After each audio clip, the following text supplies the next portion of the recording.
Vamos hoje pela manhã fazer a exposição continuada, do Êxodo. Então, convido os irmãos para este momento de pregação da palavra em Êxodo capítulo 15.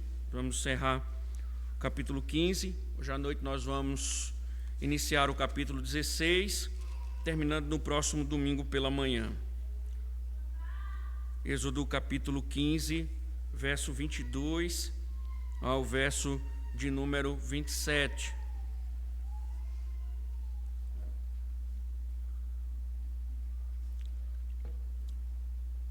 Ouçamos a palavra do Senhor.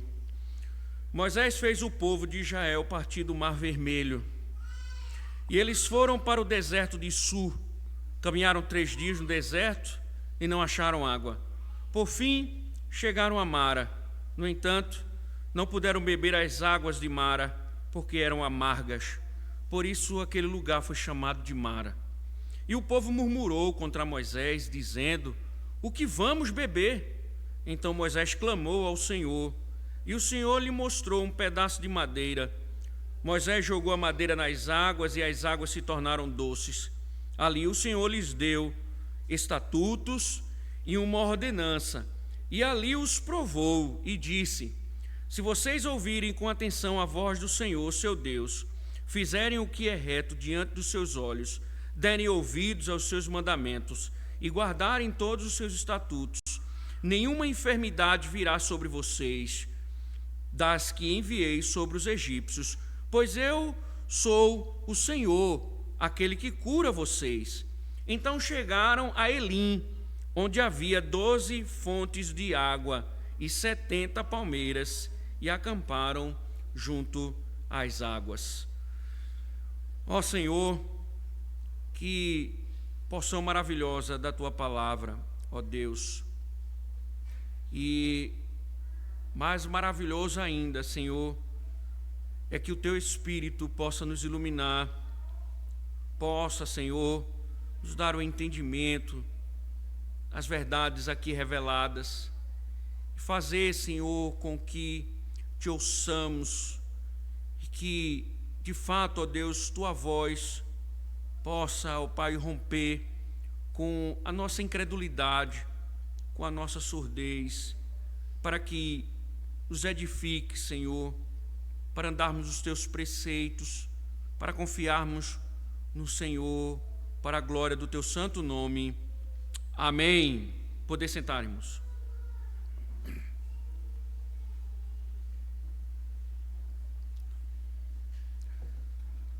A grande vitória alcançada por Deus, como nós vimos, meus irmãos, sobre o aclamado Egito, declara inquestionavelmente que o Senhor é rei. 1, 2, 3, 4, 10 pragas demonstraram sua autoridade de rei sobre os elementos e forças da natureza, sobre as nações e sobre o seu povo escolhido, gotejando em cada uma delas na consciência de Faraó que ele reina, que Deus é quem de fato reina. E observem, não era algo futurístico. Deus estava mostrando que Ele reina em tudo aquilo que Ele estava fazendo. Ele estava mostrando a Faraó que Ele estava reinando, também demonstrando ao seu povo seu amor pactual. Ele mostrou sua perícia militar, sua posição e caráter exaltados e sua autoridade, poder e capacidade de vencer seus oponentes.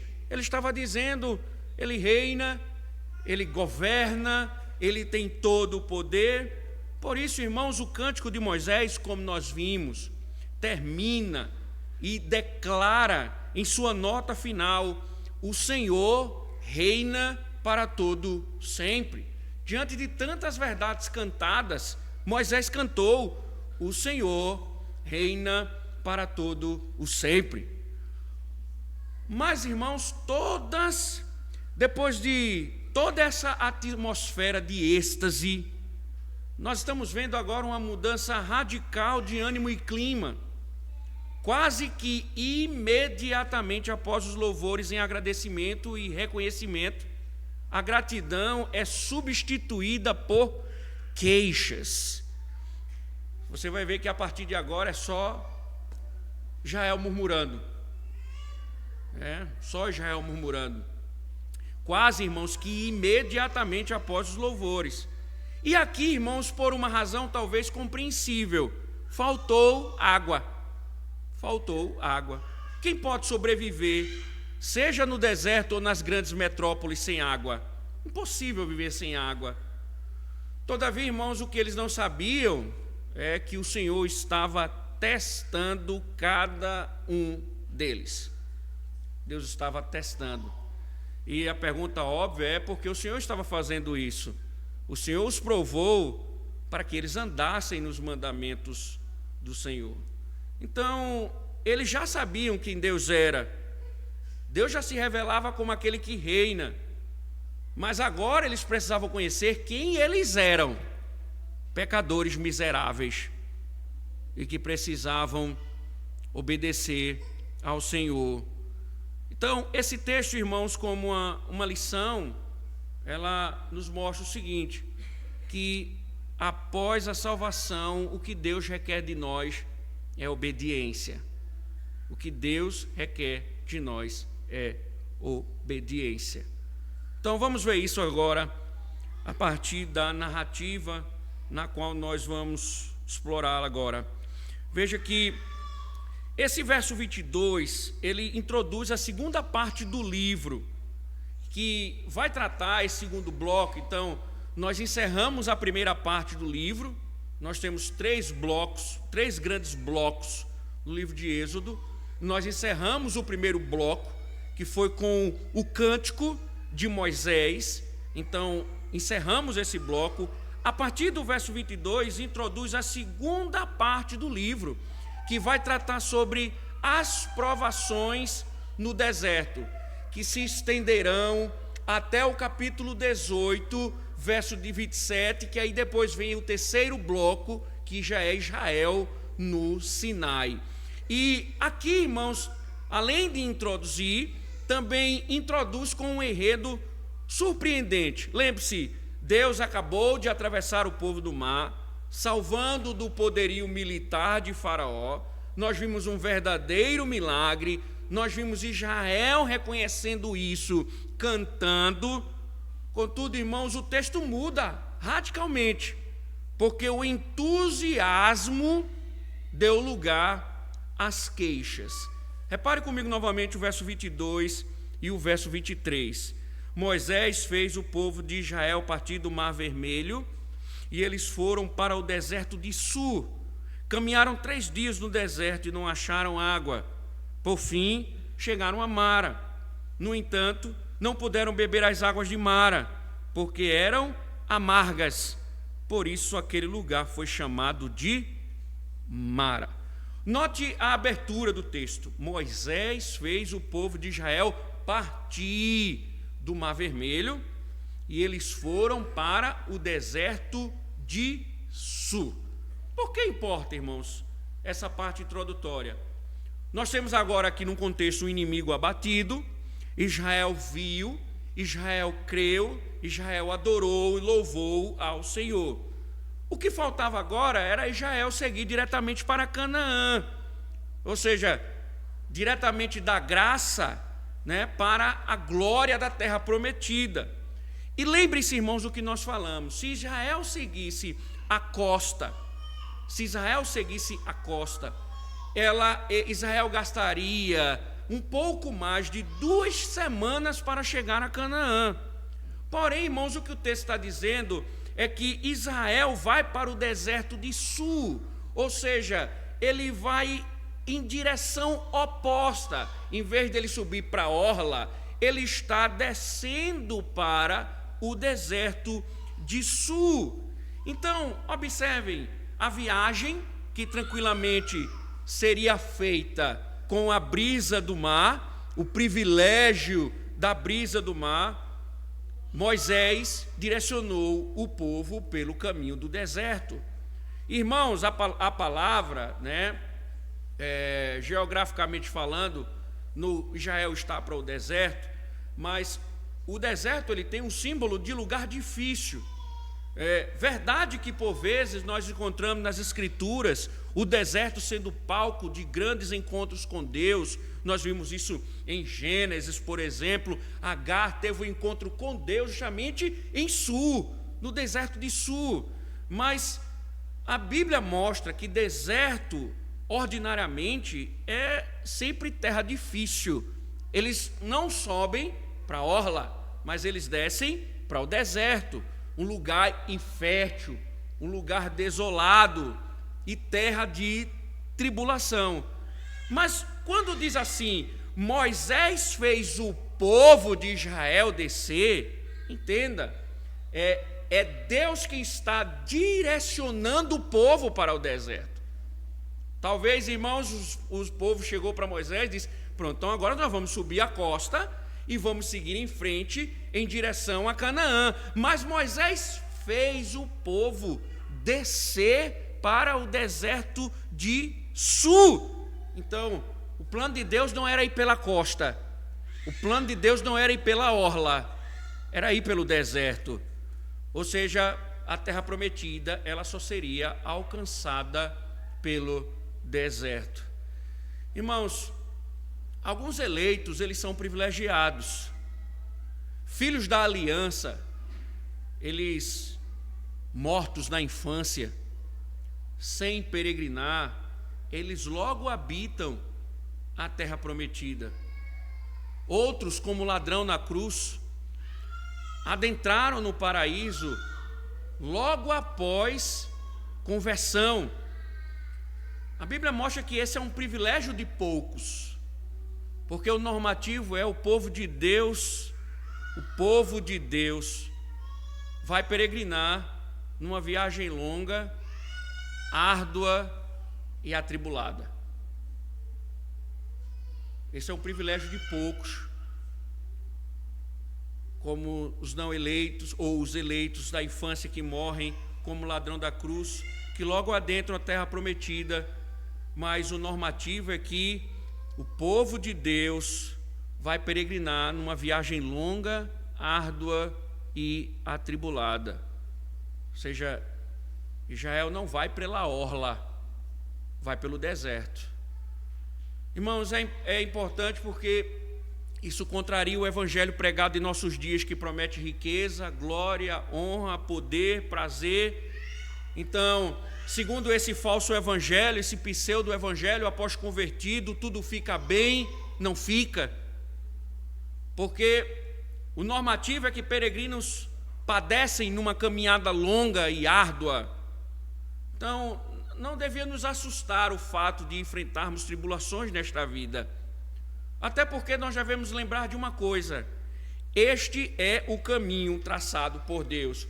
Não é um caminho que nós decidimos, é o caminho que Deus decide. Claro que se nós fôssemos escolher o roteiro, nós escolheríamos a orla. Nós escolheríamos a orla com a sua refrescante e bela paisagem. Entretanto, Moisés conduziu o povo, ou seja, Deus quis o deserto. Deus quis conduzir o povo pelo deserto. Sabe por quê, irmãos? E aqui nós precisamos entender, porque é justamente no deserto, é justamente na peregrinação que ele vai nos lapidar para a eternidade. Porque é no deserto, irmãos, que nós nos revelamos. É nesta vida que nós revelamos quem nós somos. E principalmente quando estamos diante das dificuldades. São nas dificuldades que nós dizemos quem nós somos. Nossa verdadeira identidade se revela nas tribulações. Quem nós somos de fato vai dar as caras nas horas difíceis. Mas a intenção de Deus é que se revele, para que Deus lapide isso, para que Deus trabalhe isso. Por que isso é importante, irmãos? Porque uma coisa é cantar louvores a Deus, outra coisa bem diferente é viver a fé diante da vida ordinária. Uma coisa é estar cantando na igreja, outra coisa é viver aquilo que se canta. Então observe que Jael em êxtase, irmãos, louvava. E o texto é impressionante porque ficou sem água. E Jael ficou sem água. E, irmãos, parem para pensar, água não é um luxo, mas é uma necessidade natural para a sobrevivência da espécie humana. Você, eu, nós não vivemos sem água. E em dias tão quentes, como no deserto, água é mais do que necessário. É vital. Então imagine, irmãos, se coloque no lugar deles o desespero em que eles se encontravam. O texto diz que eles já estavam caminhando há 3 dias, estão num deserto, sol escaldante, poeira, quase 2 milhões de pessoas, talhos de água secando, sem uma fonte de água para saciar a sede da multidão e dos animais. Imagine, irmãos, crianças chorando, adultos exaustos, gado esgotado. Então o ambiente não era nada entusiasmante. Aí o texto diz que finalmente eles chegaram a Mara. Enfim, água. Eles viram aquele lugar e disseram: louvado seja Deus, imagino que disseram. Encontraram água. Acredita, irmãos, que eles correram para saciar a sede e encher os talhos, mas o texto diz: eram amargas. As águas eram amargas. O termo hebraico aqui usado, ele quer dizer o seguinte: elas eram inapropriadas para o consumo humano. Não, o texto não diz a razão, mas diz que ela não era uma água boa para beber. E agora, irmãos? E agora? O povo sedento, precisando de água, água faltando, chegam numa fonte de água, a água é amarga. E aqui o contexto é muito importante, porque a essa altura, irmãos, após testemunharem pragas e passarem pelo Mar Vermelho, imaginaríamos uma reação totalmente diferente. Até mesmo, irmãos, a relação que Moisés faz dos termos aqui com o episódio das pragas e o mar é interessante, porque os termos usados por Moisés, tanto aqui como no capítulo 16 e no capítulo 17, eles são termos que aparecem justamente nas pragas. E Moisés está querendo corroborar isso, chamar a atenção de que essa não deveria ter sido a resposta do povo. Veja, por exemplo, que na praga derramada sobre o rio Nilo, as águas foram transformadas em sangue, e no capítulo 7, verso 24, usa a mesma expressão: e não podiam beber. Moisés está usando a mesma expressão. Outra coisa, irmãos, Deus acabou de abrir o mar, transformou águas em paredes. Então, note, como se pode ver, Deus não tinha problema com água, mas eles estavam sem água. Outra coisa, Deus já mostrou nas pragas o seu poder sobre a criação. O que seria uma água amarga para um Deus que cria e descria com o seu poder? O que seria uma água amarga? O que seria a ausência de água com um Deus que tem domínio sobre a criação, inclusive sobre as águas? Porém, Jael murmurou. Veja o verso 24. E o povo murmurou contra Moisés, dizendo: o que vamos beber? A palavra aqui usada, irmãos, para murmurar, essa palavra, ela vai se repetir no capítulo esse final e no capítulo 16 com bastante frequência, para mostrar que um dos pecados de Israel é a murmuração. Isso vai ficar claro no decorrer das exposições, e ela só aparece no deserto. Se você fizer uma análise, ela aparece somente em relatos passados no deserto. E seu significado é simples: lamúria, reclamação, queixa. Agora, irmãos, mesmo após testemunharem o poder de Deus, eles estão se queixando do profeta de Deus, quando, na verdade, nós vamos ver no capítulo 16, que essa é uma queixa contra Deus. E essa é uma acusação não contra Moisés, é uma acusação contra Deus. A palavra usada, ela mostra que há uma queixa direcionada contra Deus. É como se eles dissessem o seguinte: Deus, apesar de tudo que Ele fez, diante do que nós estamos passando, Deus é incapaz de nos ajudar. Deus é incapaz de nos socorrer. Então, observem, um dia antes, eles estavam cantando, dançando em êxtase, e agora, rapidamente, eles se rebelam contra Deus. Deus não é capaz de nos ajudar. O Salmo 106, verso 7, o salmista diz que eles disseram isso porque eles esqueceram os feitos de Deus. Eles não se lembravam mais do que Deus havia feito. Eles não recordavam mais o que o Senhor fez anteriormente. Agora eles olhavam somente a falta de água e que Deus era incapaz de resolver esse problema. Meus irmãos, como é fácil esquecermos os feitos de Deus por nós quando somos atribulados. E como é fácil acusar Deus quando nós sofremos. É engraçado, você lembra quando alguém faz alguma coisa contra você, não lembra? Fica remoendo, querendo vingar, mas você esquece com tanta rapidez o que o Senhor faz por você. Você esquece os feitos de Deus em sua vida. Só que, irmãos, nós precisamos refletir sobre isso, porque, em primeiro lugar, murmuração, pensem, resulta da insatisfação. Murmuração é sinônimo de insatisfação.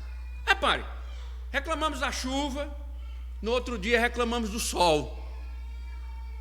Queixamos-nos da roupa, dos bens, da família, dos filhos, maridos, esposas, da liderança da igreja, trabalho, enfim, estamos insatisfeitos. É uma insatisfação tatuada. Do que você tem se queixado? Deus colocou Israel onde Ele exatamente queria que Israel estivesse. Deus colocou Israel exatamente no lugar que Ele queria que Israel tivesse. Não foi Deus quem colocou você exatamente onde você está? Não foi Ele quem determinou exatamente o caminho que você deve trilhar? Natural, irmãos, que você quisesse a orla, a brisa do mar, o paraíso. Por isso é tanta reclamação. Porque a insatisfação. Porém, irmãos, pensem que o problema básico da murmuração, vocês devem entender isso, é a busca por satisfação nesta vida. É buscar sentido aqui.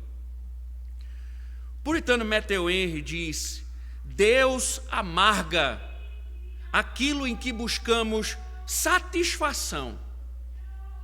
Deus amarga aquilo em que buscamos satisfação. E faz isto no deserto deste mundo, para que nossas necessidades e nossos desapontamentos nos levem ao Criador, em cujo favor exclusivamente se encontra o verdadeiro consolo. Veja, irmãos, o que ele está dizendo é simples. Há uma tendência. Por que a murmuração nos consome? Porque buscamos satisfação neste mundo.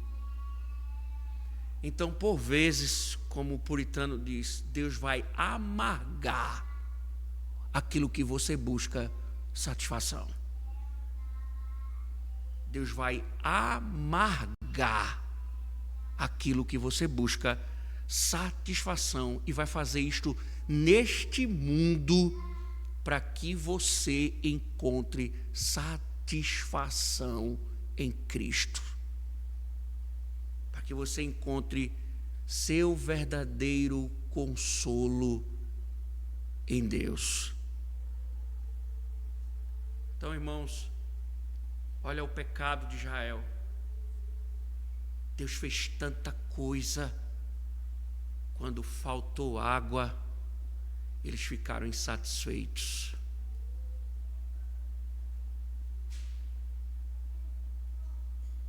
Porque a satisfação deles não residia no Senhor,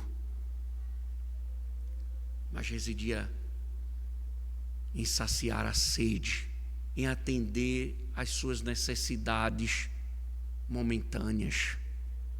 E é mais grave do que vocês imaginam, vocês vão ver à noite. Mas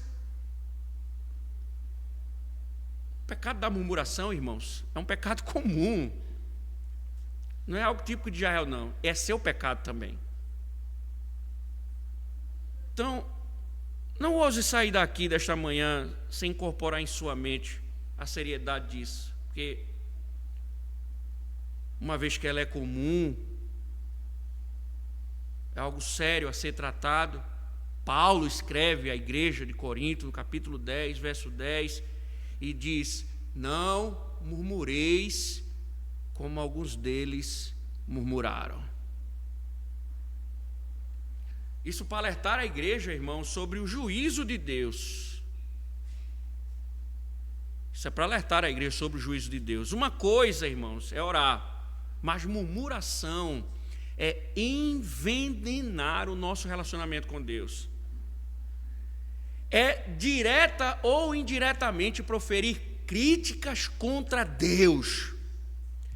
É dizer que Deus não é tão bom assim, que Deus não é tão suficiente assim, e é fazer desta vida a nossa razão, o nosso consolo, o nosso prazer, a nossa satisfação. Por isso que Moisés ou Paulo disse: não murmurem como eles fizeram, porque a murmuração clama pelo juízo de Deus, porque é uma ofensa contra Deus.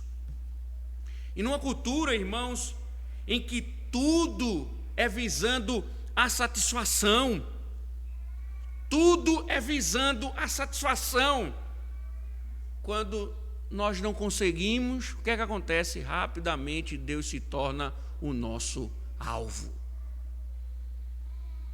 Nós nos levantamos contra Deus.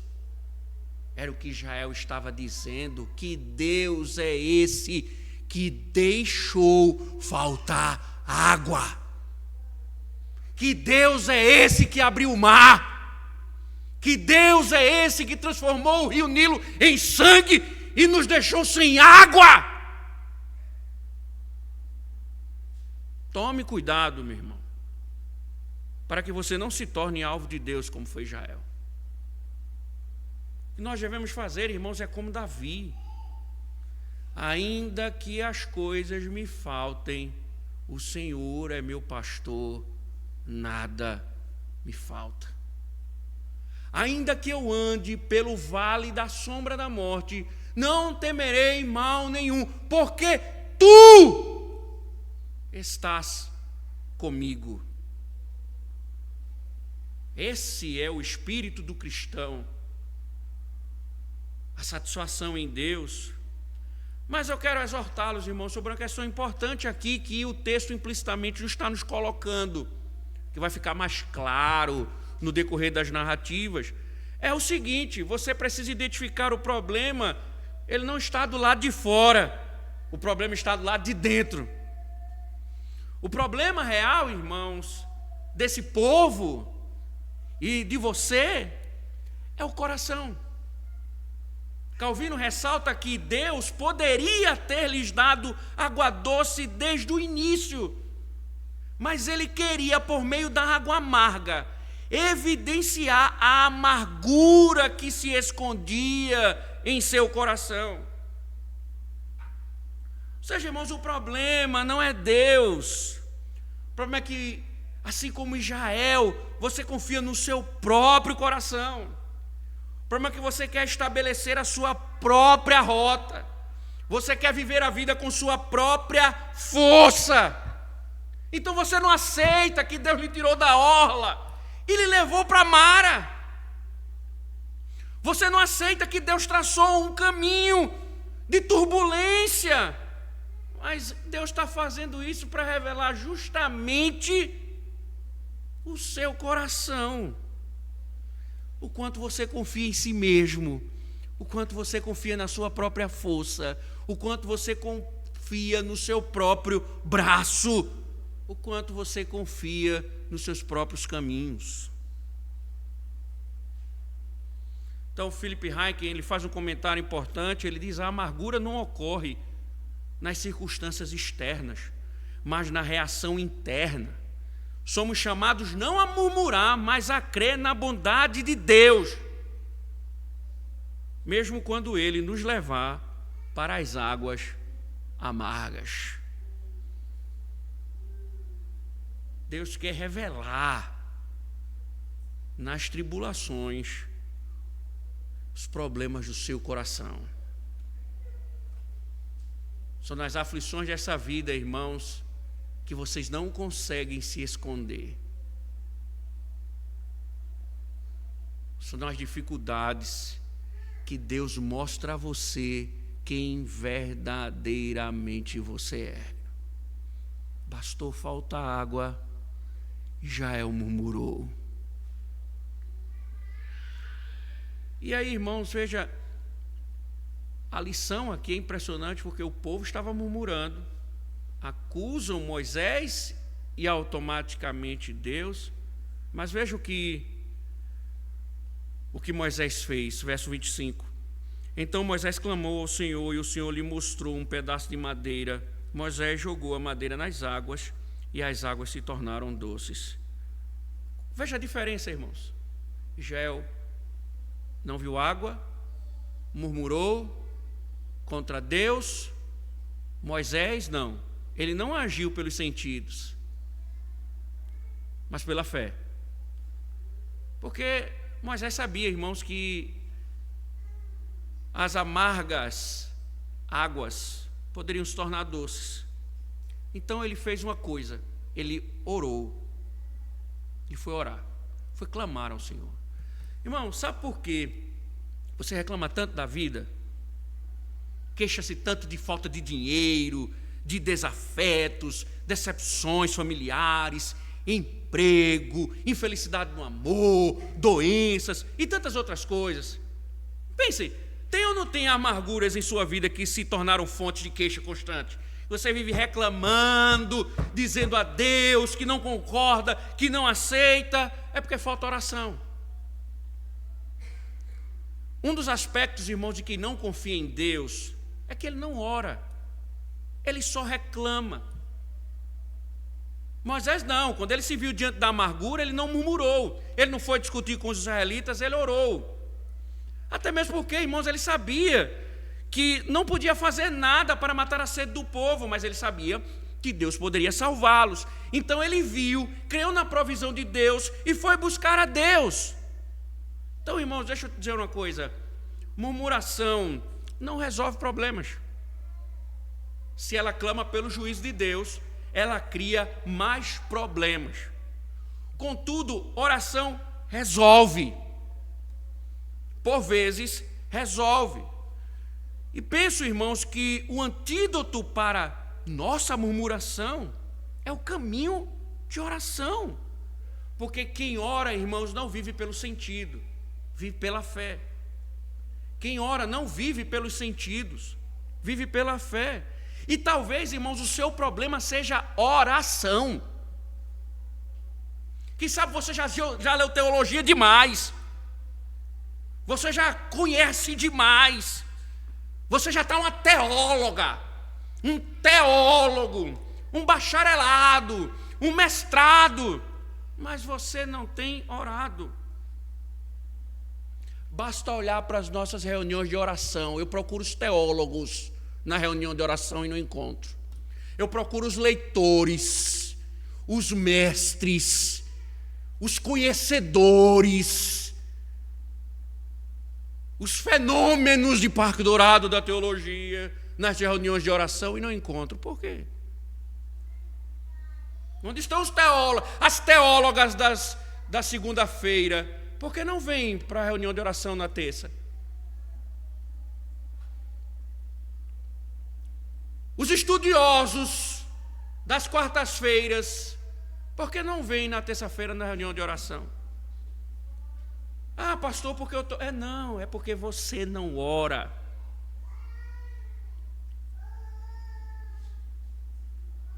O testemunho está nas nossas reuniões de oração. Contudo, irmãos, vidas de oração saram as queixas. Talvez o que está faltando em você é parar de ler um pouco e dobrar mais os seus joelhos. E Deus não decepciona quem ora. E veja que a resposta foi rápida. Deus mostra um pedaço de madeira que, quando lançado sobre a água, adoçou a amargura. E não me pergunte que madeira era essa, que o texto não diz que madeira era. O texto também não tem interesse de dizer que tipo de madeira era, se ela tinha uma substância química, o que era. O que o texto quer dizer é que ali aconteceu mais uma vez um milagre. Mais uma vez aconteceu um milagre. Então veja, irmãos, a graça de Deus é tão maravilhosa que Ele provê até mesmo para murmuradores, desde que seja seu povo.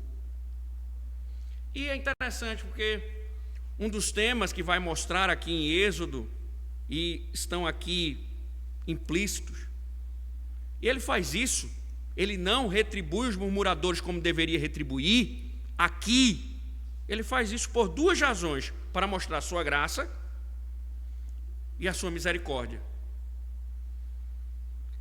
para que o povo confie em sua provisão. Ele quer, irmãos, que dependamos profundamente de sua capacidade de prover. Essa lição que ele está dando aqui, embora ele não retribua Israel com sua murmuração, sua intenção é fazer com que o povo e você pare de confiar em si mesmo, que é Ele que provê. Ele vai mostrar a Israel a partir de agora que Ele é o provedor. Ele vai guiar o povo no deserto. Ele leva o povo para o deserto para mostrar ao povo que o povo tem que depender dEle, que a provisão deve estar nele. Então, irmãos, não é você que provê sua casa. Não é você que sustenta a sua casa. Não é por causa de você que seus filhos são do jeito que são. Você não é nada.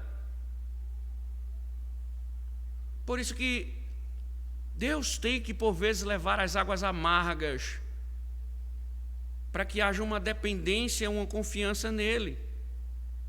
E quem confia nele ora. Confia que ele proverá, mesmo quando é difícil imaginar como. Foi o caso de Moisés.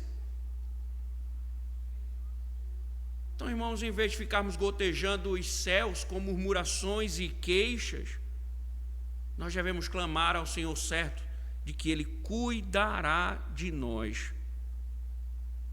esperando com fé até que Ele faça.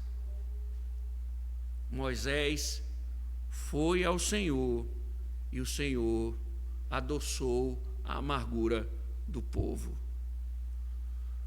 Talvez, irmãos, o que nos falte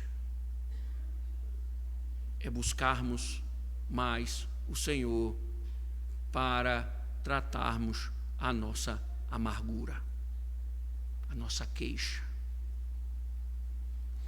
Mas o ponto aqui, irmãos, chega agora.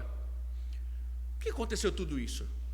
Sabe quando as coisas acontecem na vida da gente, a gente não entende? Por que dessa forma? Por que desse jeito? Por que dessa rota? Por que esse caminho? Nós fazemos tantos planos, os planos não dão certo. Por que essas coisas acontecem? E aqui, por que isso aconteceu? Por que o Senhor, depois de operar tantas maravilhas, deixou o povo sem água? Qual era o objetivo mesmo? Aí vem a parte 25, a parte B, e o verso 26, porque o Senhor queria ensinar algo ao povo. Veja o verso 25, a segunda parte e o verso 26. Ali o Senhor lhes deu estatutos e uma ordenança, e ali os provou, e disse: se vocês ouvirem com atenção a voz do Senhor, seu Deus, fizerem o que é reto diante dos seus olhos, derem ouvidos aos seus mandamentos e guardarem todos os seus estatutos, nenhuma enfermidade virá sobre vocês das que enviei sobre os egípcios, pois eu sou o Senhor, aquele que cura vocês. Então veja, águas amargas, agora águas doces. Deus estava dizendo ao povo: confiem em mim, eu sou a vossa provisão, eu sustento vocês. Mas aqui o Senhor está dizendo: eu tenho algo muito maior a ensinar a vocês. Aprendam uma coisa: vocês devem me obedecer. Eu fiz isso, estou instruindo vocês agora para que vocês me obedeçam. Sendo assim, irmãos, ele fez uma prévia. Observe, tudo isso aqui é uma prévia da aliança que Deus fará com o povo em Êxodo 20. Então você já está vendo Deus instruir Israel para que Israel ande nos preceitos de Deus, e esses preceitos eles serão encapsulados, resumidos em 10 mandamentos. Mas aqui o Senhor já está dizendo ao povo o que deve ser feito e os moldes do seu relacionamento.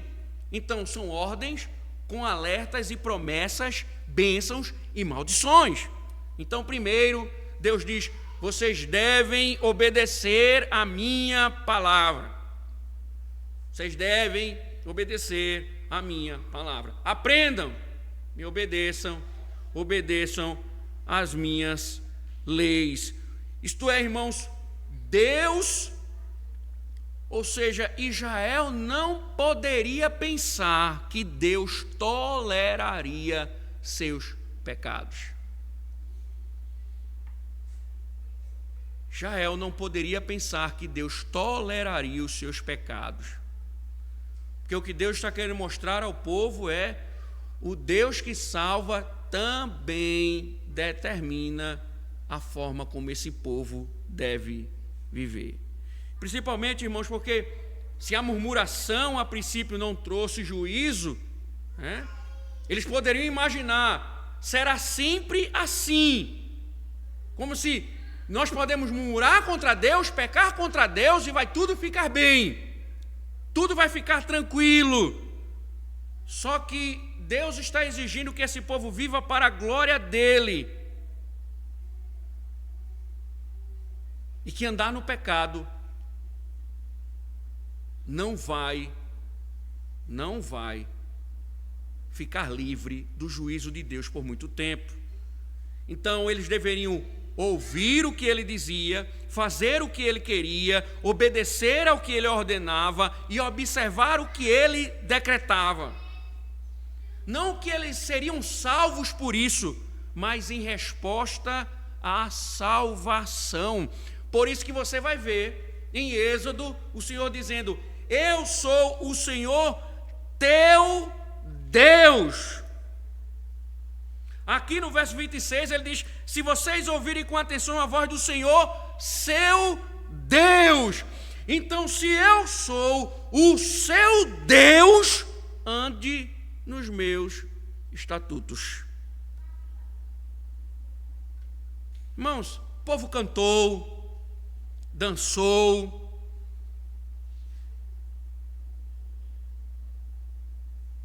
mas nada disso impressionou a Deus. Porque o que Deus está querendo mostrar é que uma fé genuína sempre é seguida por obediência. Não é simplesmente crer. Ele exige obediência aos seus mandamentos. Então, uma vez que fomos salvos do pecado, nós temos que confiar nele, na sua provisão, e obedecê-lo. Isso é fundamental, porque Deus está dizendo, esse é o verdadeiro teste. Você não vai ser descrito, Israel, que é meu povo, porque de vez em quando dança, porque de vez em quando cultua, porque de vez em quando faz uma coisa ou outra dentro da esfera da religiosidade. Obedecer é o verdadeiro teste. Deus não se impressiona com cânticos, com danças, com liturgias bíblicas.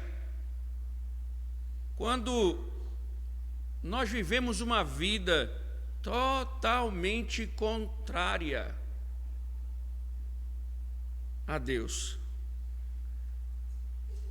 E é na vida, irmãos, é lá que declaramos verdadeiramente se amamos a Deus ou não. É obedecer a sua palavra.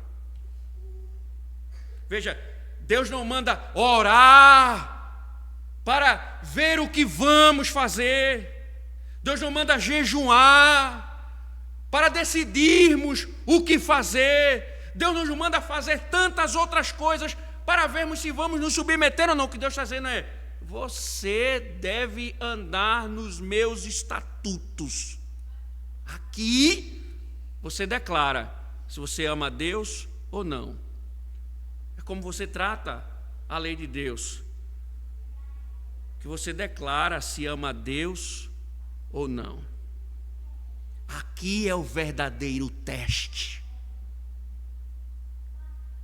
É se você submete ou não à lei de Deus.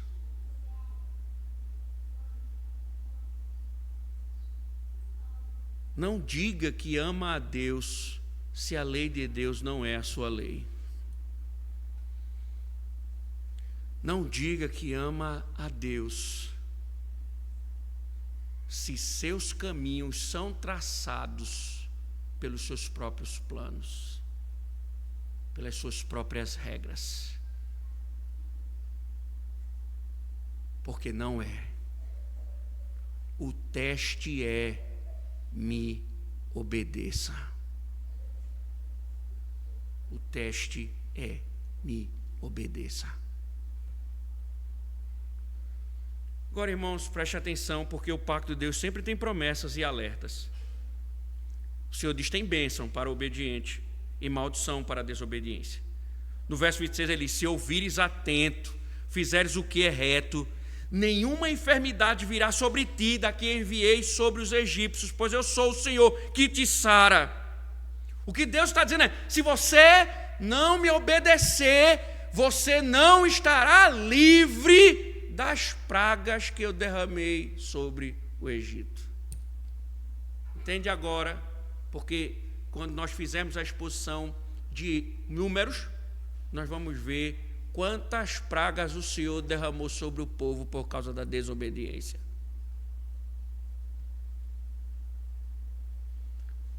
Quando Paulo escreve a epístola aos Coríntios, capítulo 10, verso 10, ele fala sobre o anjo que dissipou a vida de muitos quando murmuravam contra Deus. Mateus Henry também faz um comentário interessante. Ele diz que os israelitas não pensem que, porque Deus os tinha honrado tanto nas grandes coisas que tinha feito por eles, Ele toleraria os seus pecados e deixaria que fizessem o que desejasse. Não. Deus não deve respeito à pessoa dos ímpios. Deus não deve respeito à pessoa dos ímpios.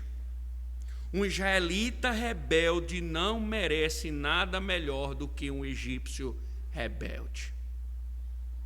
Você acha que andar na rebeldia, Deus vai lhe tratar de uma forma especial? Você acha que Se você desobedece às ordenanças de Deus, aí Deus vai lhe tratar de uma forma especial, diferente de como trata o ímpio. O que Deus está dizendo é, do mesmo jeito que a graça comum para o ímpio, a chuva que cai para o ímpio, cai para o crente, o cristão, a praga que cai para o ímpio também cai para o cristão desobediente.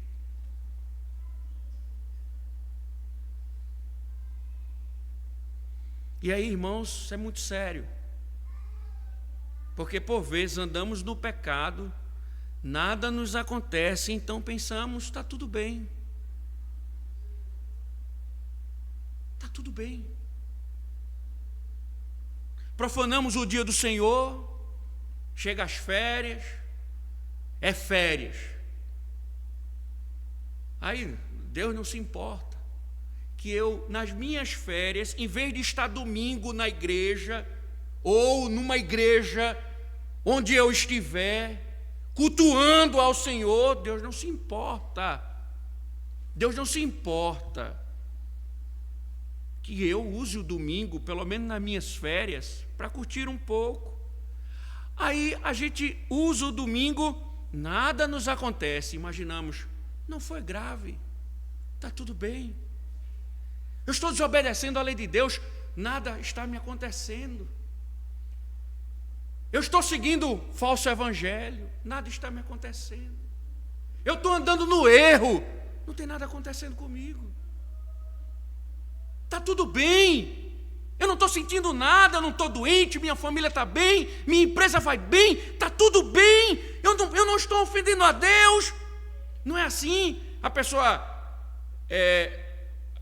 o que ama o dinheiro, ele vende a alma dele para o dinheiro, ele vive dos negócios, ele falta à igreja porque ele quer mais dinheiro, e dinheiro, e dinheiro. Aí ele prospera, aí diz, veja como Deus está me abençoando. Se eu estivesse pecando, estava dando tudo errado, minha empresa estava falindo, os negócios estavam ruins, mas veja que bênção de Deus. Nós dizemos, está tudo bem. Deus está dizendo, não vai ficar bem o tempo todo, não. Não vai ficar bem o tempo todo, não. Porque o Deus que é fiel em sua graça, é fiel também no seu juízo. E por vezes, irmãos, deixa eu lhe dizer uma coisa. Quantos males desta vida nos sobrevêm sobre nós como voz da providência? Quantos?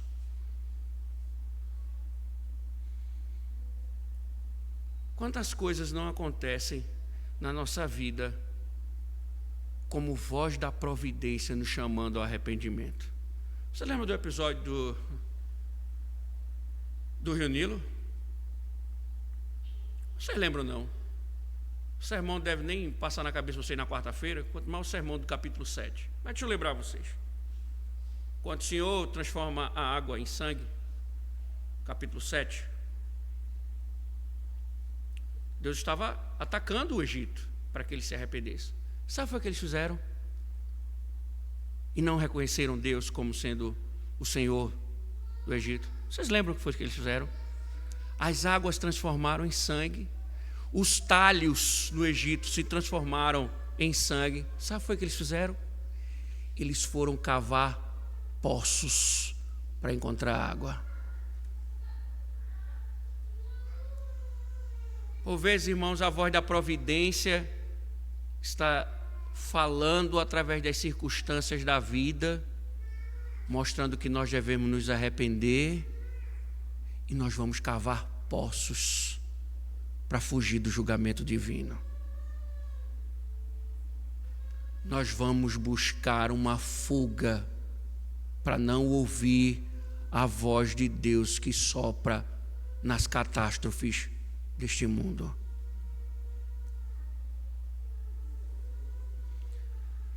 Não sei, meu irmão, se você está passando alguma coisa, algum momento difícil, complexo, mas será que essa não é a voz divina lhe chamando ao arrependimento?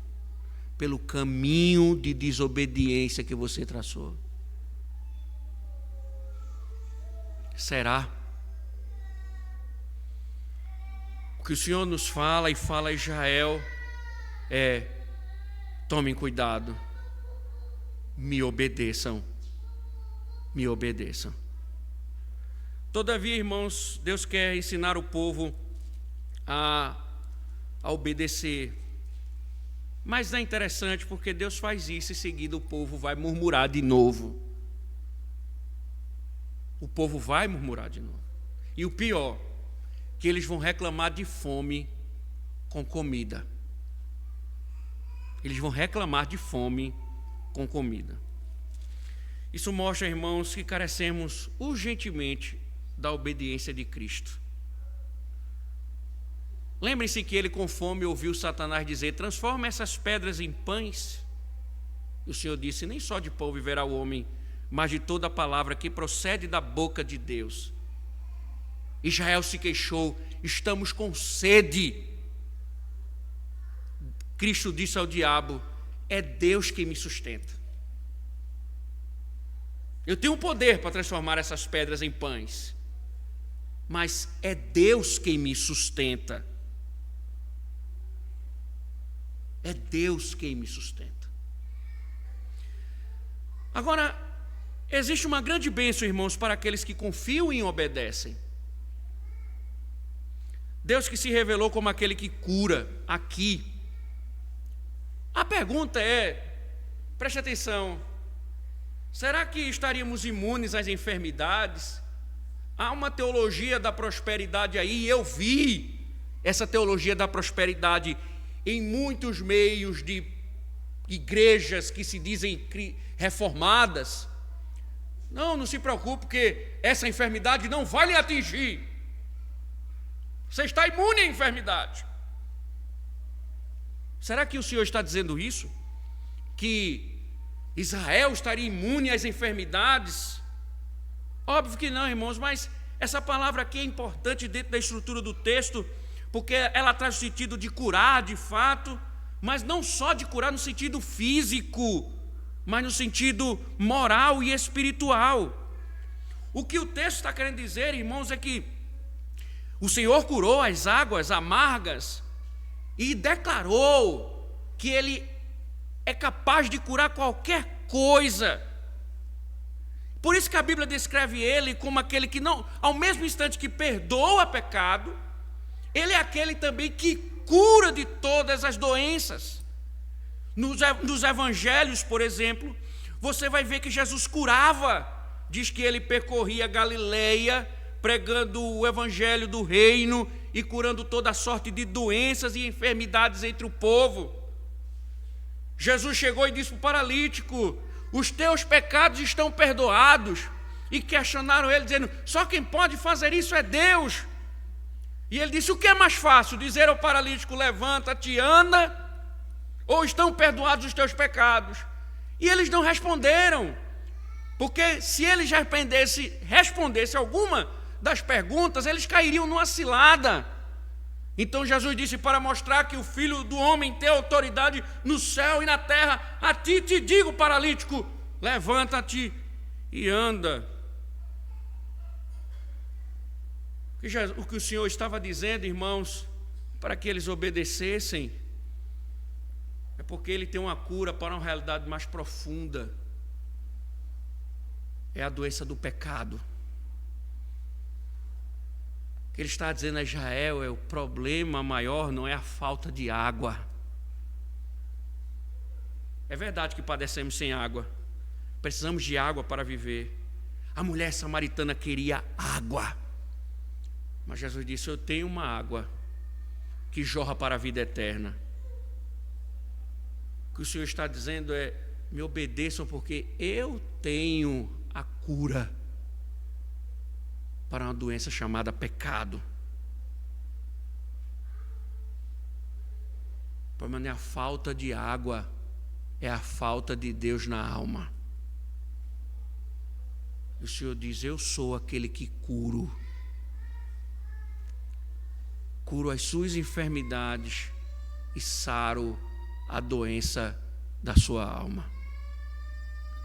E isso é impressionante, irmãos. Por quê? Observe como o Êxodo termina, esse capítulo 15. Veja, então chegaram a Elim, onde havia 12 fontes de água e 70 palmeiras, e acamparam junto das águas. Creio, irmãos, que eles aprenderam bastante em Mara. No entanto, veja que aprendizado diante dessas fontes sobre palmeiras.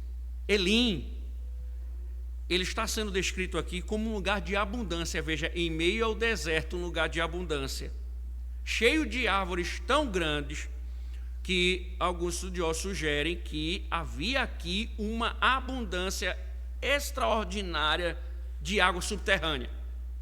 É um lugar de muita água subterrânea, ao ponto de alimentar todas essas árvores e elas serem gigantescas. E os números aqui também impressionam, que é o número 12 e o número 70, que geralmente são números que os hebreus usam para falar de abundância, de um lugar de bênção, de plenitude. Então havia uma dúzia de fontes, uma para cada tribo de Israel, e 70 árvores, uma para cada ancião de Israel. Então havia lugar para todos, ambiente para todos, água para todos, bênção para todos. Veja, irmãos, Deus mostra que o povo deveria obedecê-lo, porque Deus tem a sua provisão abundante. E Ele fez isso, irmãos, ao enviar seu Filho como nosso Salvador. Se tivermos Jesus, temos tudo o que precisamos. Paulo escreve aos Filipenses e diz: e o meu Deus, segundo a sua riqueza em glória, há de suprir em Cristo Jesus cada uma de vossas necessidades. Paulo está dizendo que Ele vai satisfazer nossas necessidades materiais? Sim, só que Ele prometeu providenciar tudo o que realmente precisamos para a nossa existência. Ele não prometeu carro, luxo, riqueza, coisa que você deseja, tanto procura, porque a nossa insatisfação, ela reside nessas coisas. Nós queremos sempre mais. Nós desejamos sempre mais. Nós queremos os melhores carros, nós queremos as maiores quantias, as melhores roupas, e nós nos vendemos para conseguirmos isso. E quando nós não conseguimos aquela viagem tão desejada, porque Deus não me proporcionou isto? Ele não prometeu viagem paradisíaca.